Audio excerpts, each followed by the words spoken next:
The hunger. I don't think the hunger's there anymore. I think that life has become too easy.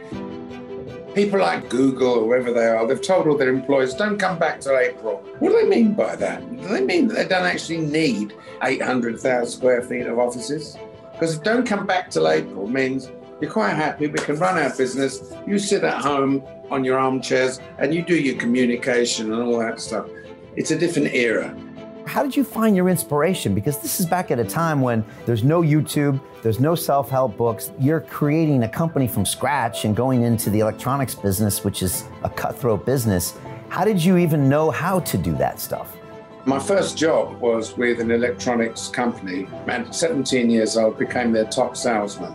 Sell the goods, deliver the goods, collect the money.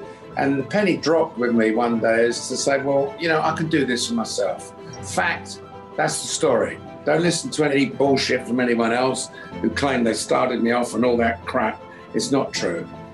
Why are you so passionate about other people making money? It's a buzz, really, to start from scratch again. And it can be done, and I've proved it, with a £250,000 investment, with the right person, with the right idea, and someone who's got real ambition to make a load of money. That's what we want, make a load of money. Focus, hard work, determination, simple as that. Don't try to go into something that you don't know anything about.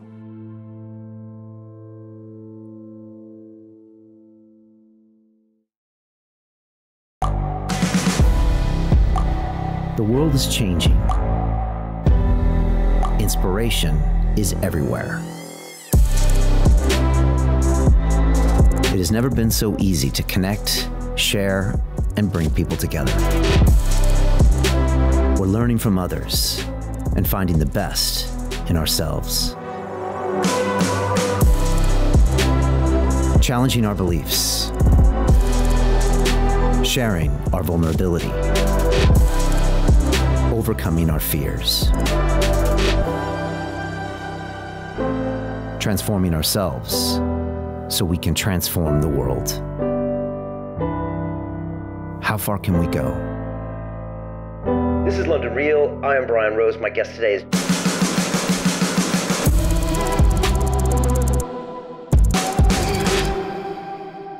This is London Real. I am Brian Rose. My guest today is Lord Alan Sugar, the British business magnate, former political advisor, and host of the hit reality TV show, The Apprentice. You founded your company Amstrad at age 21, selling electronic equipment out of the back of a van. You later launched the Amstrad personal computer, and by 1986, your company had a net worth of £1.2 billion. You went on to found the very successful property investment group Amsprop and are chairman of the advertising company Amscreen. In 2000, you were knighted for your contributions to business, and in 2009, you were inducted into the House of Lords. You have twice been appointed as the UK government's enterprise champion, tasked with promoting entrepreneurship and advising young people on business. For the past 15 years, you've starred in the hit BBC One series The Apprentice and invested nearly £3 million in the winning candidates. You are currently in Sydney filming the Australian version of Celebrity Apprentice. Lord Sugar, welcome to London Real. Hi, yeah, thank you. Yes, you got that right. Everything you said is correct. Well, it's great having you with us today. So much to talk about. You know, Lord Sugar, when I looked at your entire career and all the different things you've done in your life, there seems to be this theme, and correct me if I'm wrong, but it seems that for you, what's most important is to stay positive in the face of adversity. It seems to have been true about when you grew up here, not far from us in Hackney, when you were building your company. And even this year, when we've been hit with this crisis, tell me about that. Is that a philosophy you've always had? Did it come from your parents? And am I right in seeing that within you? Well, I'm not sure whether the terminology is to stay positive. I think it's to, to focus and to be resilient and to push on and to, how can I put it?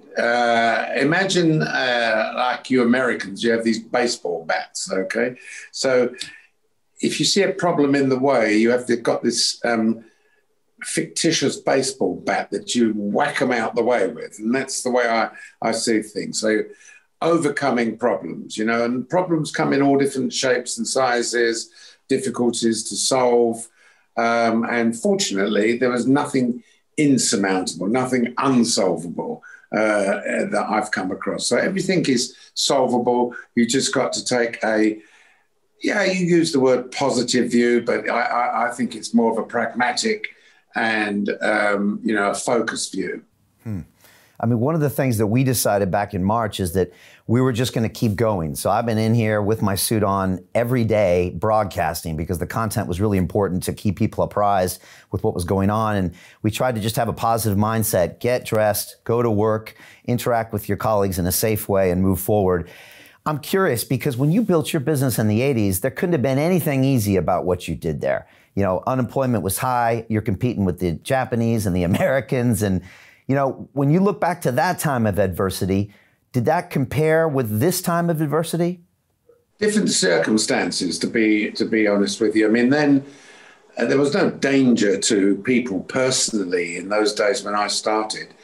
It was a depressed market. There was, a complete depression in business and all that stuff. And I started at a real rough time economically. But you see, I started in a very, very small way. When you consider that back in 1967 or 68, when I started, if somebody earned £20 per week, they were deemed to be very, very well off. So imagine when I started my business on my own, that I set my targets to make £60 per week, which was like 3 times the amount of somebody who considered themselves quite affluent. And I know it sounds ridiculous, but I mean, you're talking about an era when a packet of cigarettes, and I don't like smoking, but a packet of cigarettes were 12.5p. A gallon of gasoline, as you call it, or petrol, was also 12.5p compared to, I think, about £6 today.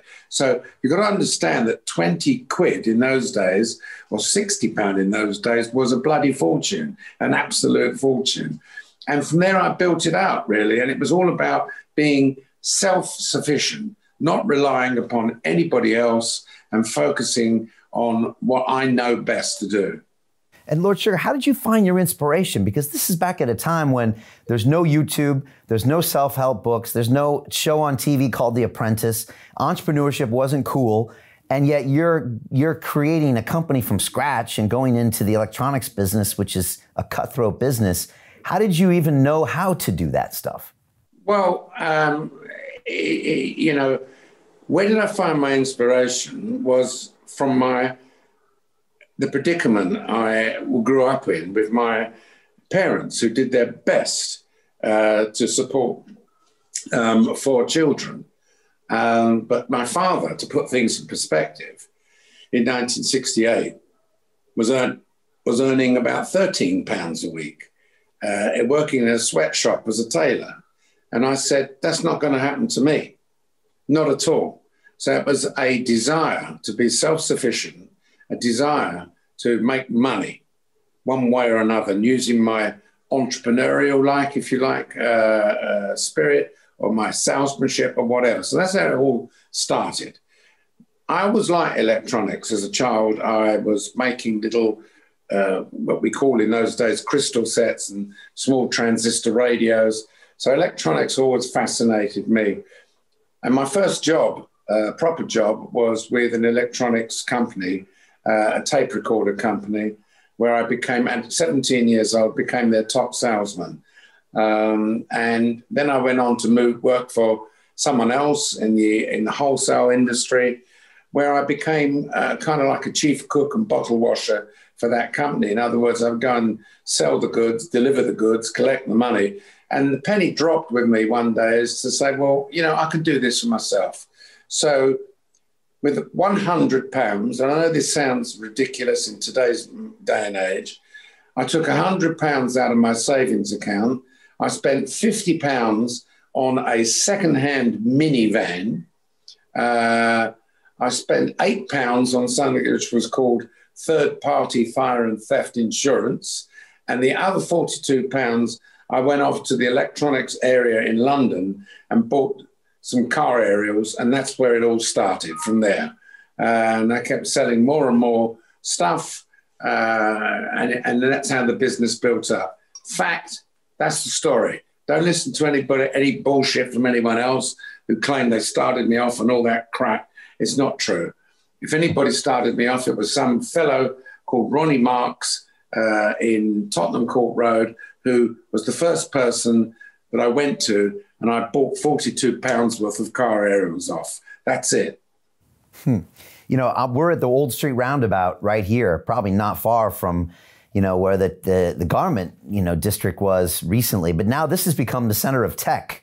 Do you ever think it's kind of ironic that you started off in garment, but then where you lived has become tech, and you've become a tech guy? Yeah, I mean, I hear what you're saying. It's a little bit further away from where I used to live, but it's not that far. Funny enough, the old Street Roundabout was one of my customers used to be on that roundabout. It's long gone, ages ago. He was a hard-nosed bloke. He never used to like me very much, and only bought stuff off of me begrudgingly, but that's because he needed it.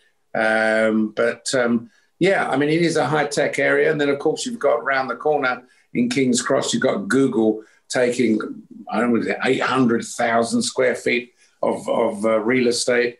Yeah, it's become very fashionable. I mean, I'm in the real estate business. And, of course, in hindsight, if I'd have bought up all those properties in Hackney, I wouldn't have to make one computer. But who's to know that a property you could have bought for £800 is now worth something like 4 or 5 million? Yeah, who would have known? And yeah, they are building over there. It's massive. Just curious what your lessons are to people in the year 2020, you know, based on what you learned throughout the 80s and the 90s. I mean, a lot of young entrepreneurs have seen this environment and they completely get scared. They go into fear. They don't know how to innovate in these times. How do you advise the younger generation to continue building businesses in strange times? Different generation in this era. I say this very respectfully, but they're very focused on getting themselves comfortable in an easy job and a lot of leisure time in the evenings and on the weekends. That might not be a bad thing, right? It might not be a bad thing. And, you know, that's the way it is. But the hunger, I don't think the hunger's there anymore. I think that life has become too easy. I mentioned Google just now. So if you are a young, bright person that is able to do computer coding, and you can go and get yourself a job in Google, and basically no one's looking over your shoulder. You don't know whether you turn up or not, whether you lay on a beanbag all night or whatever. You just come and go, write a bit of code now and again, and you got a great job because of your education, because of the way that you've become a technical expert. Where's all the industry gone? Where's the engineering gone? Where's all the salesmanship gone to stand in a shop and try and sell somebody a suit or sell them a shirt? Well, it's kind of gone now. You've got Amazon murdering everybody. No retailer can survive with Amazon now. And so it's a different era. Now, my advice to any young person at the moment, the industry, I mean, can they start up making computers in the back of their garage? I doubt it. Things have got that very technical these days. If they're technical and they're good at software and all that type of stuff, yes, there's a market somewhere. Online selling is coming up big at the moment, getting up the pecking order on Google, using Facebook, TikTok, Instagram, all that stuff is a way of selling things, but still quite expensive. I still maintain that what you do is you go into a business, or you start a business on your own if you have some experience in it, not because you fancy doing it. You have to build some experience in what you want to do. And what's the key trait you're looking for when it's someone on your show or when you look at someone that might be successful? I mean, is it the hustle? Is it the 24/7 work ethic? Is it the fact that they are a great salesman as well? Because I guess all entrepreneurs need to be salespeople. What is that thing that you value more than all others when it comes to? Well, I think work ethic is a big, big thing. Okay. a big thing. And that's what a lot of the younger generation are lacking at the moment, work ethic. Then basically when I'm on The Apprentice, you get the chance of viewing people and you see if they get it. Do you understand what I mean when I say, do they get it? Do they sign on? Do they get it? Do they understand what it's all about? And you can tell from a person whether they get it or not, or whether they're still out to lunch thinking about things. So that is the qualities of people that I look for. Someone who's got a mind that is quick, that gets it, and someone who's got a really good hard work ethic, and someone who's got real ambition to make a load of money. That's what we want, make a load of money. Do you think you need to be obsessed to be successful? Only obsessed in focusing on your business.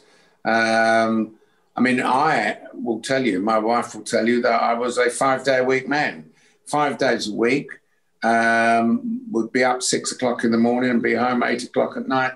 Weekends, no. I wouldn't work on the weekends unless there was an exhibition or something like that I had to travel abroad or whatever. But generally, weekends, it was I would switch off and then we get switched back on Monday morning.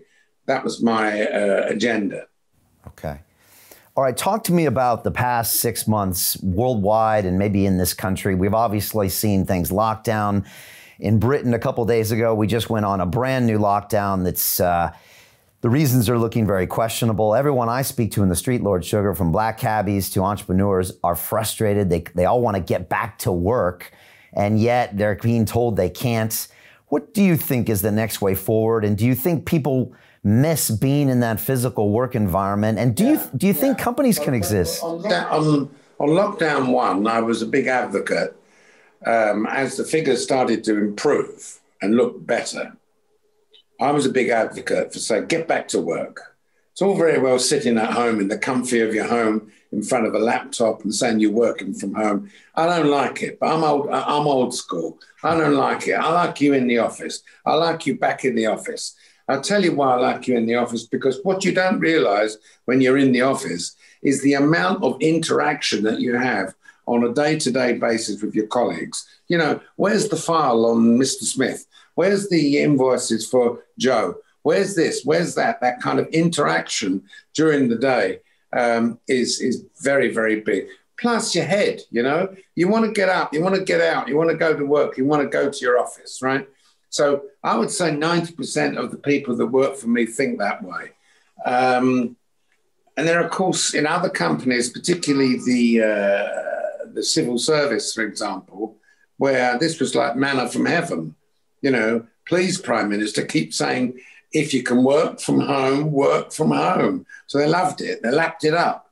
They didn't want to go to work and all that stuff. What's caused the second wave? What's caused the second wave is the lack of policing, the lack of, how can I say, making sure that people stuck to the rules of, you know, social distancing and all that stuff. Look where I am now. I'm in Australia. They have done a fantastic job. But there's only one reason, and that was because of very draconian measures that they took. I mean, even as I sit here talking to you today, Victoria and Queensland is still closed. You can't go to Queensland and Victoria, even though in Victoria for the last 10 days, there hasn't been one, not one reported case of COVID, right? So they've got rules here where they deployed the police, they deployed the legal authorities. I came into this country in September to do some work here. Wasn't a walk in the park. As we got off the plane, I was chaperoned by a police escort, and they sat outside my door for 14 days so that I couldn't step outside the door. When I came back from France, or when I came back from America in June of last year, I filled out a form. On that form, you gave your phone number and your address and this, that, and the other, and you send it off. And I was told I had to self-isolate in my house. Now, to be perfectly frank with you, within a day of me coming home, I went out and went to visit a couple of doctors I had to go and see, which may be deemed to be legal, whatever. And funny enough, by the end of that week, when I got back, I had to leave the country anyway to go somewhere else. But it was really, there was no control, none whatsoever. The occasional phone call from some centre saying, hello, I believe you just come back from America and, you got to self-isolate. Do you understand what the rules are? Yes, I do. Thank you so much. Bye. And then you go out to the, and do what you want to do. So I think the policing of it has been pretty bad, actually. So really, that's it. Mind you, having said that, Australia's got 23 million people. They're not that condensed in any one area as we are in London. It would be very hard to deploy services of the police. We're already thin on the ground as far as they're concerned. Maybe they should have brought the army in. I don't know. But certainly there hasn't been enough policing. Now we're in this second lockdown 2.0, and it's the hospitality sector, the catering sector, which I know you have businesses here in London that's getting hit pretty bad. Even though it's responsible for only 3.3% of the transmissions, according to Public Health England data. What do you think we should do to the hospitality catering sector in times like this? What can we do? We can do nothing. If they've brought in a rule and a law, all they can do is to up their takeaway business. And restaurants can just try to up their takeaway business. People like Deliveroo and all that stuff, they must be laughing up their sleeve because, that's what they're doing all the time, Uber Eats and all that type of stuff. And if you're a restaurateur, that's all you can do. You can't do anything else. Otherwise, you're breaking the law. It's as simple as that. It's a shame for them that they came over the COVID situation. They then reopened. They started their business again, and then bang, they've been hit again. They've got to close them down. It's sad. It's so sad for them. Yeah. What do you think of we've seen kind of Whitehall and the civil servants all kind of disappear. Do you think that they need to kind of lead an example of getting people back to work if they can safely? The same with people in the city. What do you think about that?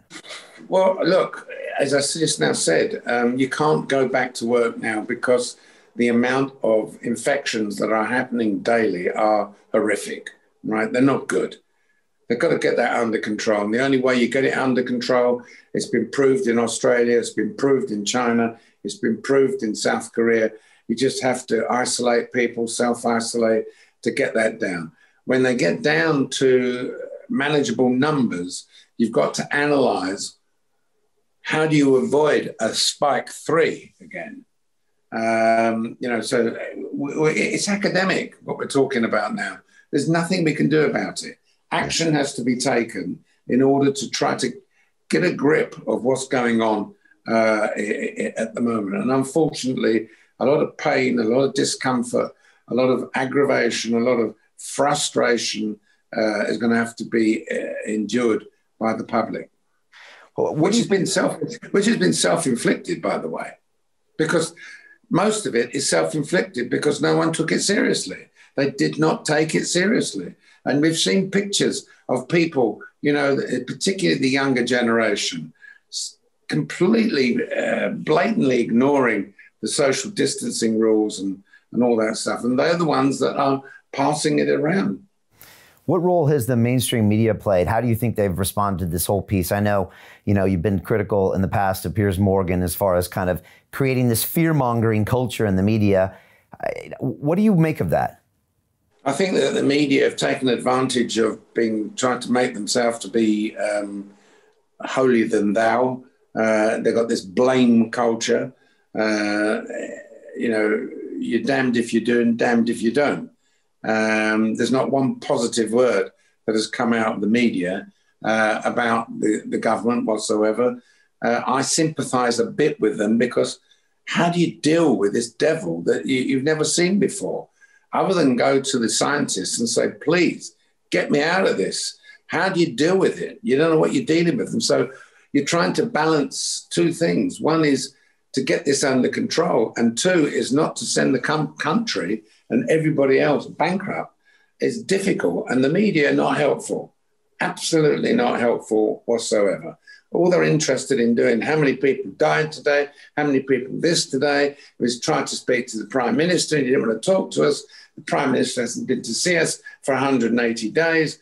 Why would I go on Piers Morgan programme to be slagged off? Why would I enter into a lion's den when his agenda is to boost himself up and make him a big shot in front of the public by slagging off the Prime Minister? Why would I go there? Of course I wouldn't go there. No one with his right mind would go there just to be slagged off. And I would like someone to ask him, turn the tables on him and say, excuse me, instead of slagging everybody off, can you tell me what you would have done, right? Rather than pointing the finger at what people should have done. What would you have done? Put the Prime Minister's hat on and tell me how you would have dealt with it from day one. What would you have done?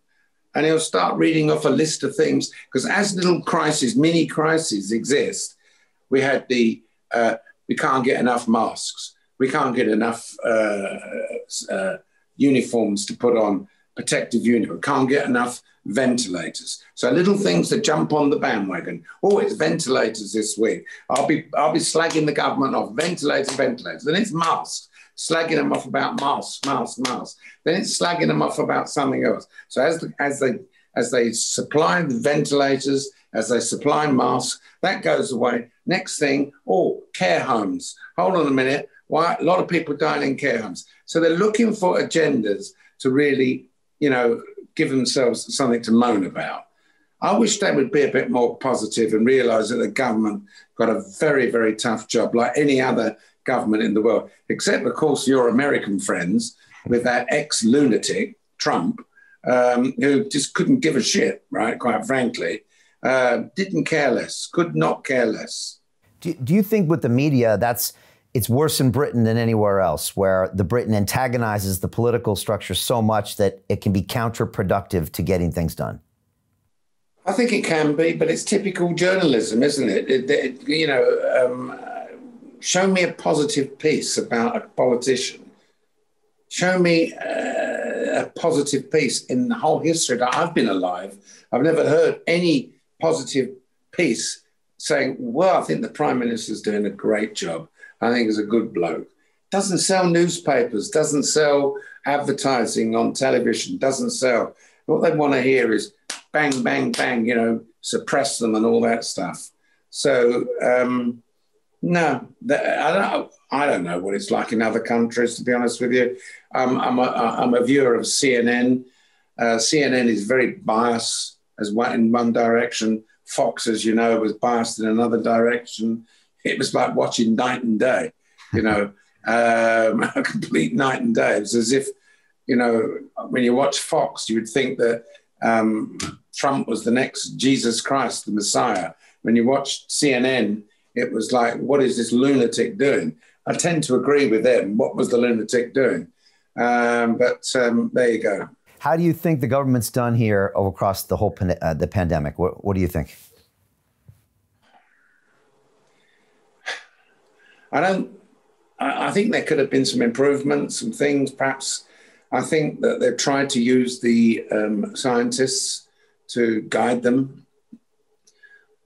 I think I would have done exactly the same as Boris Johnson after wave one, to try to get the country back together again, to try to get restaurants open and pubs open and try to get the economy going again, which he did. The only thing I would criticize is that when you look at some of the gatherings of people where there were thousands of people condensed together, that was bad news. And the police should have gone in and split them up. And I don't think that they used enough of law and order force to deal with it. Right. Yeah, I don't know if you've watched some of the different cities in Britain, but we've seen some of the mayors in the north, like in Liverpool and Manchester, really, it seems fighting for their people, trying to keep certain businesses in play or fighting for furlough programs. It's politics. It's bullshit. It's politics. But also, politics. But strangely enough, in London, I find that our mayor here seems to be almost crusading for a lockdown sometimes. And all he seems to do is he's been fighting with Boris and then bankrupting the TfL. I'm just curious if you have thoughts on leadership in London. Like I said, it's been frustrating because I've got no time for these people, my friend. Okay. No time whatsoever. They're politicians, right? And they blow with the wind, like a weathercock. They'll do that. They're just only interested in themselves. Do they really have a heart about their population, about the people they care for? No. They want to get voted in again. That's it. Bottom line. Okay. And that's it. That's the agenda. Just to be voted in. In my opinion. Okay. And we're expecting the next mayor election in about 6 months. Do you expect Sadiq Khan to be reelected? Do you think the Labour Party will still be there? I don't know. And you know what? I don't care, because I've never understood what a London mayor does, actually, to be honest with you. It seems that we've created a position, Tony Blair created a position, and I don't even know what the point of it was, quite honestly. I think that things like the police and transport should be under one umbrella, governed by the government. End of story. And do you think Labour Party's making some changes lately with Keir Starmer there, and they seem to be cleaning house a little bit? Any thoughts on that? He seems to be a far more stable individual. And of course, if he's ever wants an opportunity, the thing is, Boris was elected, a year ago or something like that. So Boris has got 4 more years. I would say that the pandemic, goes away in the next 18 months to 2 years. It'd be something in the past. And people got a short memory. So I would suggest that I don't know whether the Labour Party is going to rise to power again, ever again. At the moment, if you had a snapshot election now, everybody hates the government for obvious reasons, right? But I say in 18 months' time to 2 years' time, who knows what it's going to be. People have got a very, very short memory. Yeah. I know we saw the Labour Party, put out that review about the anti-Semitism. You think they've put that in the past now and they'll move forward? Or is it not that simple necessarily? Or is Keir a guy that maybe will move them forward?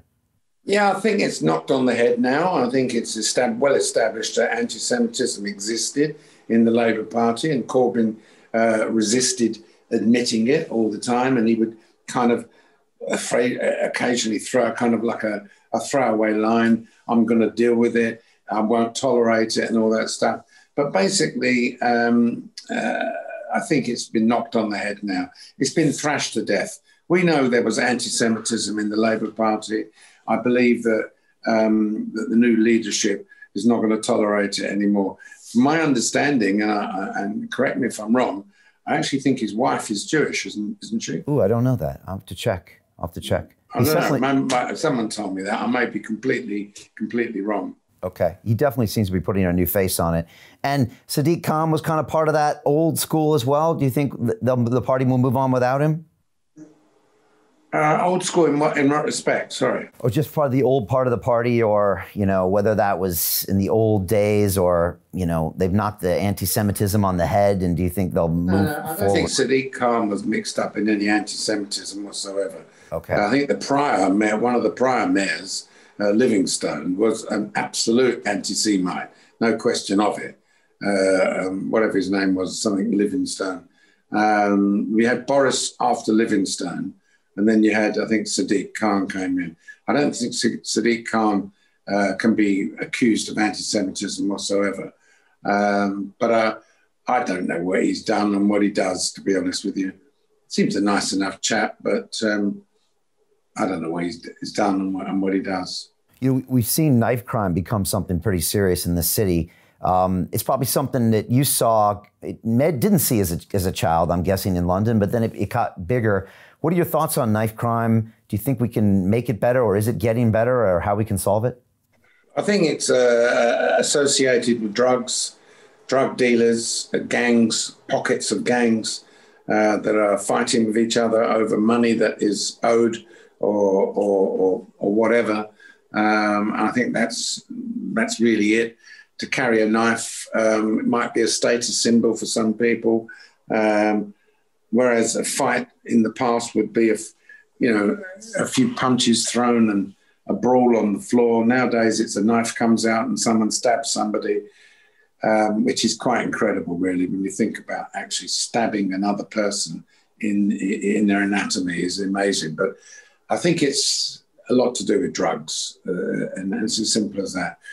And the police, I sympathise with them. There's not enough police on the road. And when I look at the other place that I live in for about 6 months of the year in Florida, the place is infested with all forms of police, right? You've got the marshal, you've got the sheriff, you've got the local Boca Raton police, you've got the Delray Beach police, you've got the Deerfield Beach police. All you ever see is thousands of police cars around. And within seconds, if something happens, they're there like a shot. And I have to take my hat off to them that the police are there in force. We in England, they're not there in force because there's not enough of them. It's as simple as that. And then, of course, you've got the other thing. The other thing is that you can't speak to anybody anymore. You can't say, "Oi, you, what are you doing?" Because that now is a breach of their human rights. You can't say something unless they coming at you with a 6 foot long knife or a gun. You can't take evasive action against people. It's as simple as that. Because otherwise you, the policeman, will end up in court. It's as simple as that. And, the world has gone a bit mad as far as that's concerned. But I do believe that we need reform on the police. We need a load more police on the road. We really, really do. And I would deploy, I don't know why we spend so much money on military and all that stuff. I would take half the soldiers, right, and say to them, "You're fired. But good news is I'm going to train you to become policemen," right? So you're not fired. You're actually being reemployed. Because I don't know what we need the army for anyway. We're not going to go to war with anybody. And war is different this day and age, really. So take all the army, take all them soldiers, cut them in half and send them over to be trained as police operatives and redeploy them, as far as I'm concerned. Yeah, those are interesting ideas. I mean, I lived in New York City for a long time, and there's police on every corner, and it makes you feel safe. So having a police presence makes a big difference for sure. Tell me, Lord Sugar, you're in the property business. What is the future of property in a city like London and in other places? Are people going to come back, do you think? Will there be an office environment for companies going forward? What are your thoughts on the whole sector? Interesting question. People like Goldman Sachs and some of those, Google or whoever they are, they've told all their employees, don't come back till April. Now, what do they mean by that? Do they mean that they don't actually need 100,000 square feet? Do they mean they don't actually need 800,000 square feet of offices? Because if don't come back till April means you're quite happy, we can run our business, you sit at home on your armchairs with your Apple Mac or Apple PC, and you do your communication and all that stuff. If that's the case, what you got? Why have you got 200,000 square feet of offices smack bang in the middle of the city, right? Paying £90, £100 a square foot. So is it going to come back? I don't know. I don't know, because I think there's a lot of people who've got to become complacent.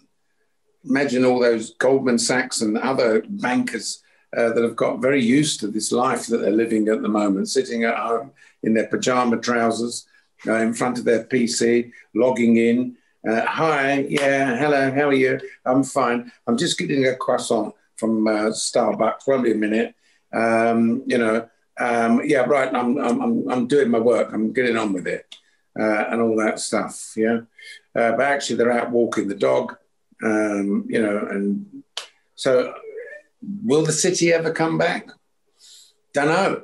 I don't know. Is it fashionable? Then you've got Brexit, which we've all forgotten about.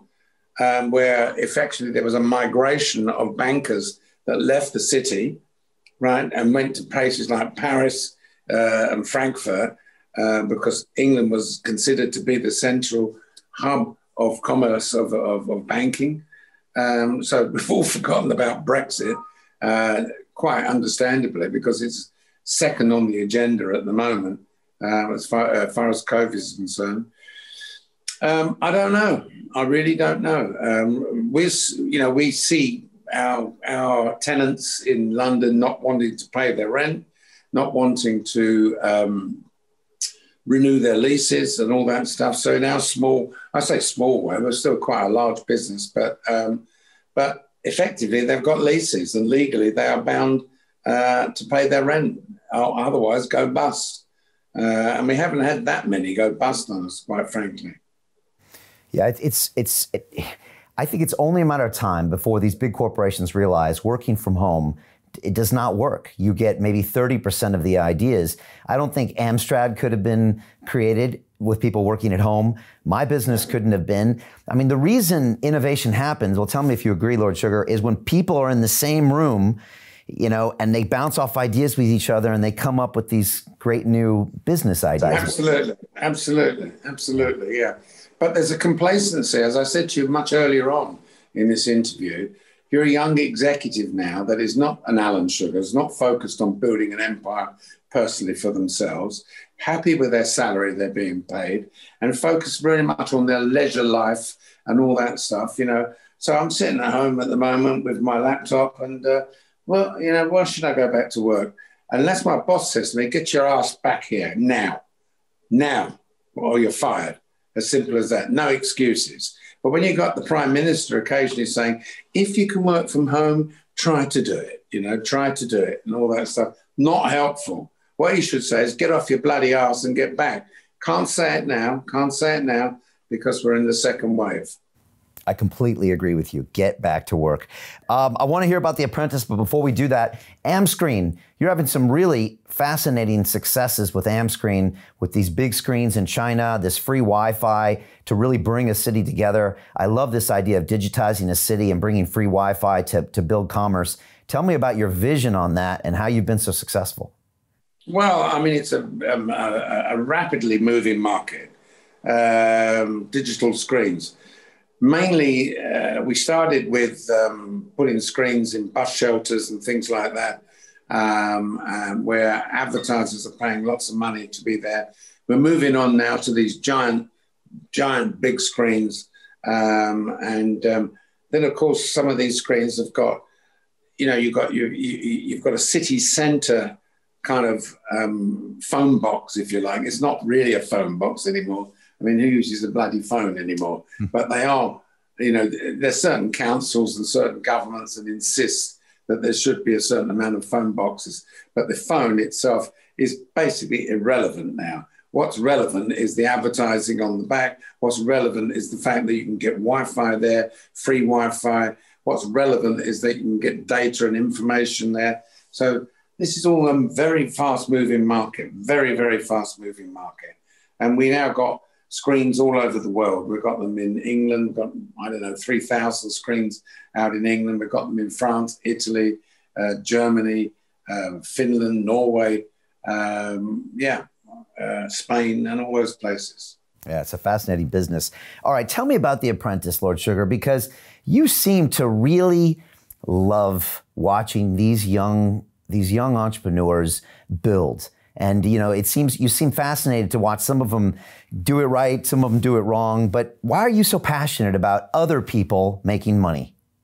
Well, it's my hobby. That's how I started. I just told you about an hour ago, about £100 and all that stuff.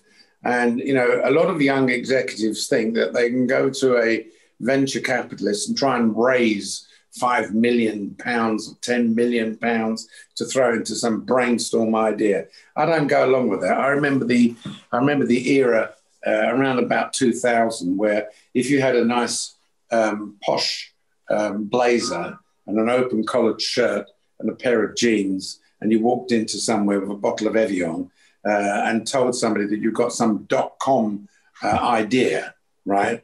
You could walk out with a check for £50,000 or £500,000 or 5 million. I mean, I think, a lot of people try to emulate the successes of the websites that we've seen in America. I am old school. £250,000, that's it. That's all you get in. start your business, whether it's a bakery, whether it's manufacturing face care stuff for ladies' cosmetics, whether you want to be an employment agency or whether you're a cosmetic surgeon. I don't care, because I'm not the expert. I'm just the business boss that's going to guide you. To continue watching the rest of the episode for free, visit our website londonreal.tv or click the link in the description below.